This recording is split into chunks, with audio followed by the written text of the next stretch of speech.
மின்சார இணைப்புகளை வழங்கும் போது அனைத்து நுகர்வோரிடமிருந்தும் வசூலிக்கப்படும் பாதுகாப்பு வைப்பு தொகைக்கான வருடாந்திர வட்டியை செலுத்த உத்தரவிடப்பட்டுள்ளது. இலங்கை மின்சார சபை இதனை செலுத்த வேண்டும் என்று உயர் நீதிமன்றம் உத்தரவிடப்பட்டுள்ளதாக தெரிவிக்கப்படுகின்றது.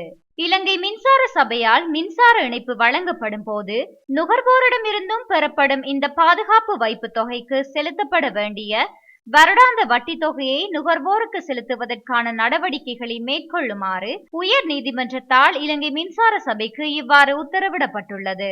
இலங்கை மின்சார சபையால் 2024 ஜனவரி 30 நீதிமன்றத்தில் சமர்ப்பிக்கப்பட்ட சீராக்கல் மனுவில் குறிப்பிடப்பட்டவாறு இலங்கை மத்திய வங்கியால் செலுத்தப்படும் 11.67% வருடாந்திர வட்டியினை உள்நாட்டு மின்சார நுகர்வோருக்கும் ஏனைய மின்சார நுகர்வோருக்கும் செலுத்த வேண்டும் என எஸ். துரைராஜா, சோபித ராஜகருணா ஆகியோர் உள்ளடங்கிய மூவர் கொண்ட நீதிபதிகள் அமர்வு உத்தரவிட்டது.